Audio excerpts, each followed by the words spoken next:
Many of you already know, probably most of you already know Rachi Sangasad. She is SE faculty in Europe and serves on the board of the European Association for Somatic Experiencing, EASE. She has been leading an incredible effort in cooperation with IMCA for the past year, which is to provide the 3-year SE training to Ukrainians and Belarusians. And I have been watching this unfold with awe. It's really exciting how SE training can be offered even as the war is happening. Rachi, I know this has been a labor of love for you. It's a great responsibility. I'm so excited for everyone to hear your reflections on this experience for the past year. The floor is yours. Yes, I've been invited to share my experience as an SE trainer for participants coming from Ukraine and Belarus. And I'm very happy to do that. But first of all, I really like to thank Imke, who all of you just met before me, who was talking to you and sharing her experience from inside Ukraine. Because without Imke, I actually wouldn't have done it. Actually, she invited me. She asked me if I could teach SE to her team, to Ukrainian and Belarus. So, because I think this is actually very something essential, that it was an essential part that Phoenix, part of the Libereco, that it is a local organizer, in this case an NGO, who are based in the country, on the ground, at the front, and really, really knows what's going on in the country. I think this has a very essential part in this. I'm very grateful, Inke, that you invited me, because I have learned so much and become more humble to do this, or to be in this world, actually. I like to talk a little bit about the participants of the training. All of them are volunteers, refugees themselves, who are working for the NGO. And I think this is actually a very good model, and maybe a model which we could use also for other trainings, SE trainings. Like it's possible for someone who doesn't have the money to do the training to be able to give a reduced fee, and in reverse, the person does something voluntary work for an organization for a certain amount of time. It's like receiving something and giving back something to the world. That's, for me, a good model. I experienced the participants in this training were very engaged, very eager to learn. And some of them actually traveled up to 28 hours to come to the location, to come to the venue, to be part of the training. Because of the war, we couldn't, for safety reasons, couldn't hold the training in Ukraine itself. So we had to do it outside of Ukraine.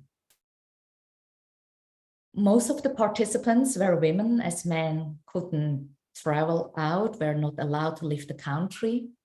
Many of them are highly educated and had already some trauma-informed trainings. What they also have brought with them is a huge amount of experience. They, in a way or other, they are all working already with victims. Most of them, these people who participated, they didn't leave their country. They stayed to support their people. as Imke pointed out, there is so much supporting connection and from the people among each other, even more than before. And I have the greatest admire for these people who staying and supporting them with all they can. What surprised me and also my team was how resilient these people were. You might think when somebody is undergoing chronic stress, and for most of them, it's not only since now February 2022, but already a few years before or even longer, you could expect there would be less resilience. But in contrary, we saw a very high resilience. And I think maybe it's because they are trained already for a longer time in the field and also daily. And they are bringing what they've learned in the SE training, they bring it immediately into practice. I like to share a little story. When we started the first intro or training, I brought soft toys with me, like this little one up here. I don't know if you can see this little one or this one. I brought a whole luggage of them with me. And the idea was to use it for decoration in the room, in the classroom, and also to offer it at takeaways.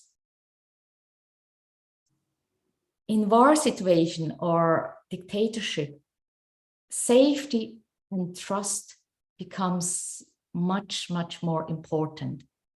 And having actually a soft toy can support our inner child to calm down and feel less alone. And since then, we are collecting for every training more soft toys to bring with us. And last time we even collected scarves to bring with us to keep also warmth from the outside because it was very cold at the place where we are. Another essential part of the training were, as many of you might know, of course, the assistants. I think it was very helpful to have an international assistant team who came all over from the Netherlands, from Italy, Switzerland, Germany, Sweden, Denmark. They were bringing all their love and heart for this cause.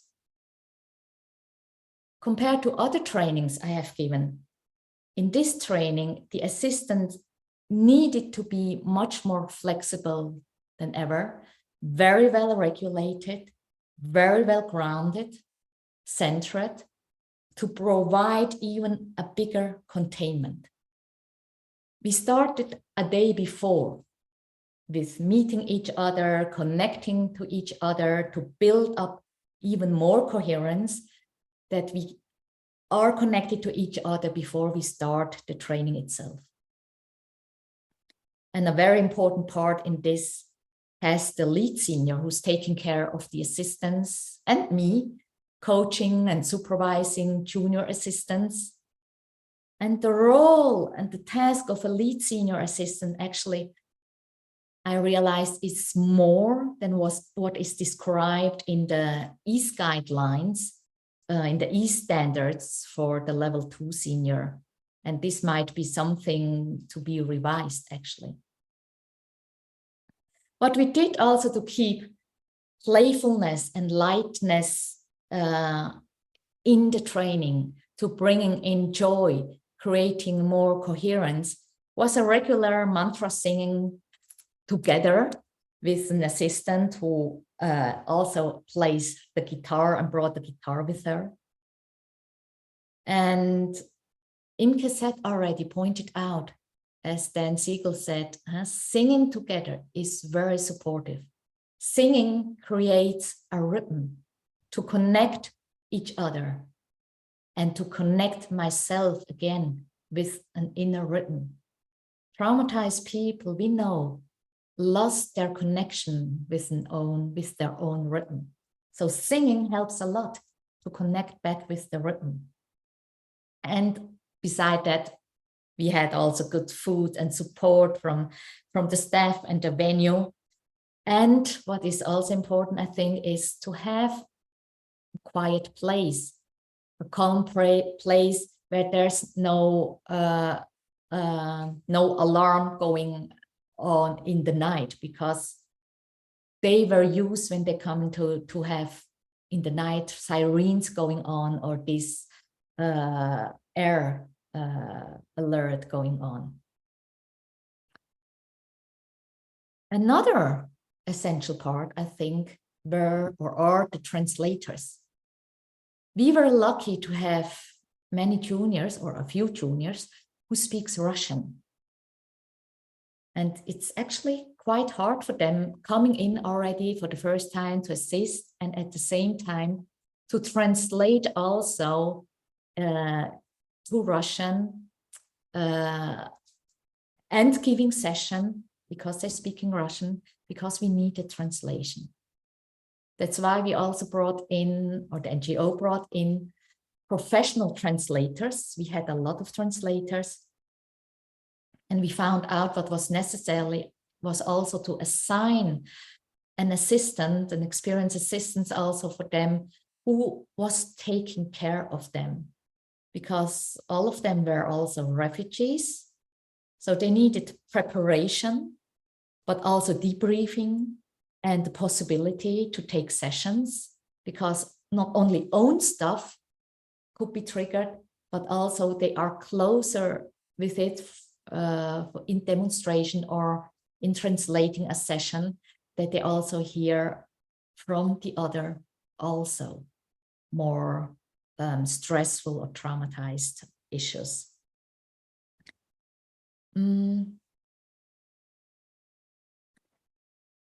If I compare this training to other trainings I gave, then a big challenge was the streaming, the hybrid training.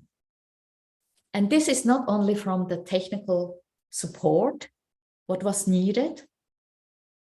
It's my colleagues all know, it's already a big challenge if you're not only teaching on site, but there's hybrid and a streaming at the same time. This is always more challenging than only having a group face-to-face or only do it online.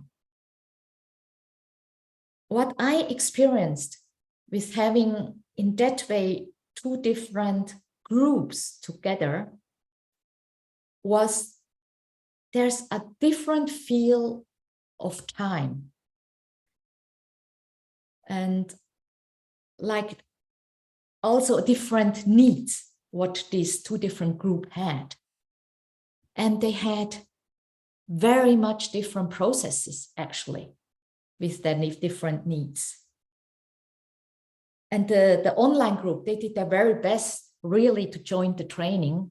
But you can imagine when there's an unexpected power cut, no electricity, siren going off, alarm alert, bombing alarm going off, it's very difficult to keep a continuity. I've never experienced that in a training before. And in such circumstances, the presence, the containment, the grounding, the feeling of time is different. And the lack of safety and stability has a huge impact. Not having the possibility to connect with somebody when there's power cut, or to be able to really to calm down. The nervous system has actually always to stay alert. I've never experienced that in any training before. And A new thing I've experienced, and I never had this experience before too, is a new kind of safety issue. Not only that for security and safety reason, to protect the people and their relatives, we didn't know the names or not the full names of them, but also we didn't make photos or recordings for safety reasons. And we had also to deal during the training with crisis situation. I never had in training a participant who might not be able to go home because of the threat of a case court, of police, of dictator repression. But when a participant just received the news of a family lost or a friend, this has an impact, not only for the person, but for the whole group, for all of us. And we had to deal with it at the moment. We had to regulate, offering more containment and more co-regulation. So the processes between the online group and the processes of the people on site were different in time with their needs.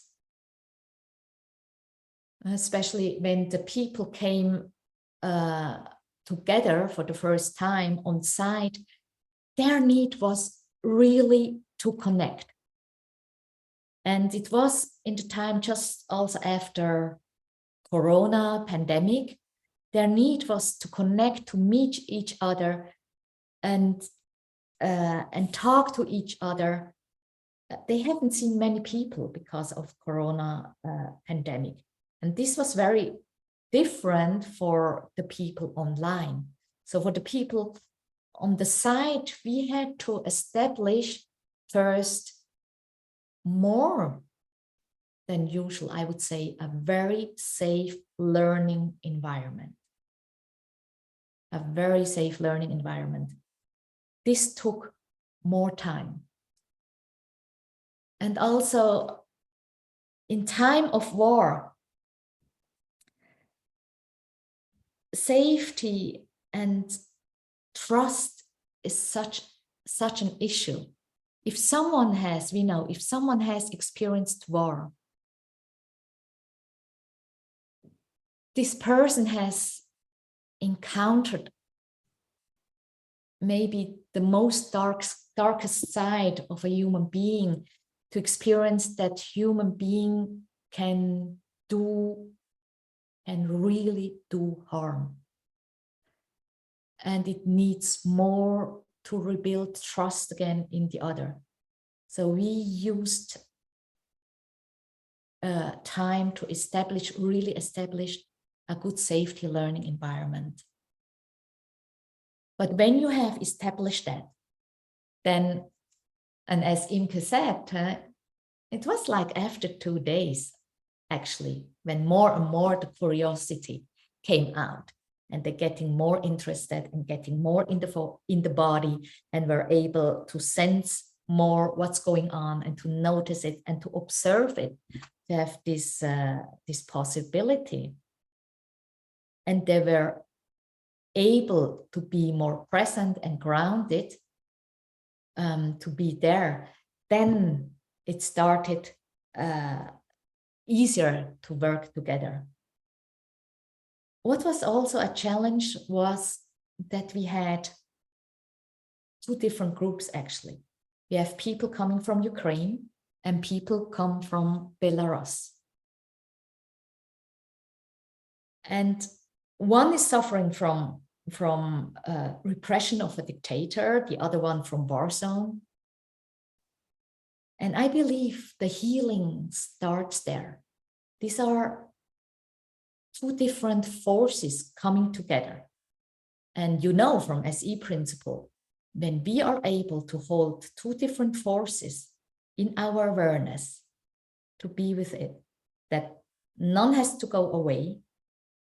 And when two different forces, when I use this tool, everybody who knows me knows this tool, when two different forces meet each other, when they know about each other, then we get a new space, a third space.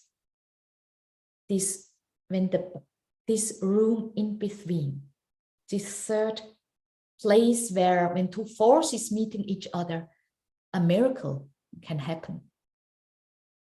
Like when the forces of rain and sunshine meeting each other, then we can have the chance to see the rainbow. Then we come to a place where we can be astonished, where we are in awe. And I think that happens also in this training. The two groups really met, connected to each other, were able to work with each other and be grateful and respectful to each other. They achieved this together with the support of the team holding it, offering a big container. When I'm thinking back, what I would do different, and then one thing would be, because of technical reason, really not to stream, not to do a hybrid training, either live or online. And for the online participants, actually, if it would be online, I would choose another structure. I would do much shorter lecture times, maybe only sequences of 60, 90 minutes because of this power cut. And the time, I would choose the time like in the morning at 7 a.m. or in the evening at 8 p.m. or 9 p.m. probably, where there's more electricity and no power cuts.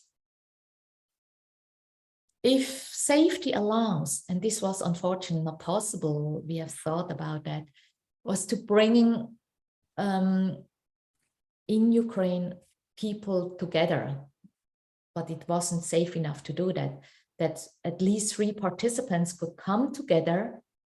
And the best thing would be if they would have an assistant with them, of course, but that they can come together and practice with each other right away. That would make already a big difference. And I think it's on the war condition, it's necessary to bring the SE knowledge in another format to the people in the country. Like colleagues of mine, many colleagues of mine have done this with different webinars. If I'm looking back so far, what we have achieved all together, so then I can say now we have the SE basic knowledge provided in the 3 days intro, delivered this to 84 participants. And for beginner level, 52 participants have passed the beginner level. And we can say the SE community has started in Belarus and Ukraine and maybe also in other countries. And this will start to get growing more and more. I think also the translator who are with us, they transporting the knowledge of the SE in their field to other fields also further. And as, I don't know, was it Melissa or Hillary in the beginning, or Zlata said, if it's possible, we would like also to have it interactive. So I don't know if we still have time. I see I have only 2 minutes more. Might be possible to have a little bit interactive with each other. Let's see in regards to time, what is possible. So that's, I think for now, for my part, yes. Let's wait a moment. My job is just to bring the questions and hold the space for folks to come. Let's see. And while we're waiting, Rachi has agreed to go to a breakout room during our next break. So if anyone would like to ask questions directly or continue the conversation with her, you can also join her during the break in a breakout room. There is a question, what examples of exercises in the midst of a region at war were most salient for you? Well, it's always good to have any exercises which helps to ground, to center, to align again, to bring in as fast as possible gravity. For example, the exercise with the 4 axes, the vertical axis, horizontal axis, sacral axis, inside, outside, to bring this together again. One of the first aid is what we do is to look how we can bring gravity in again, that we get more grounded. But also the woo sound, helping anything, what helps to give another signal from bottom up to the brain helps. Because we know 80% we have efferent nerves bringing information from down to the brain, and only 20% bringing information from the cognitive level down to the body. So what is needed is that the body gives another signal. So the woo sound could be something, or any practice exercise which helps to instill a rhythm to support the rhythm again. Yeah. We are. I think that maybe helps this expansion, contraction, this rhythm, where we have this, what we have in every cell of us, about expansion, contraction. And when we have this in every cell of us, we have the pulsation. And with this, we want to connect again with this rhythm. And this can be with practice exercises, or I think many of you have seen Peter Levine is doing with open, closing, with the jaw open, closing, anything which gives a rhythm.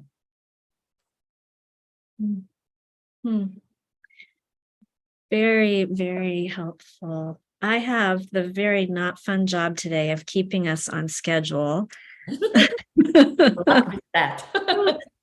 So I would like to just take a moment to celebrate what you have all worked together with the assistants, with IMCA, with the students to accomplish this year with this amazing beginning the 3-year beginner training. 52 participants from Ukraine, students from Ukraine and Russia now have beginner completed and will be starting intermediate in the fall. It is such a big thing to celebrate. And also there's so much that we should be retaining and learning from you in what you're learning in this experience. I see that Doris has a question. Doris, is it okay if you do the question during the breakout so we can keep on our tight schedule? The question is more to you about the organization. I don't know if that's possible, but there are some participants of this training are here online too. And if there would be any time that they could share or say something about their experience, that's a question if that's possible. That's a wonderful idea. Let me think during the break, and that will give them time to also gather thoughts. And I know that Katarina is one of the participants, and she will be sharing with us toward the end of today too. But yes, thank you, Doris.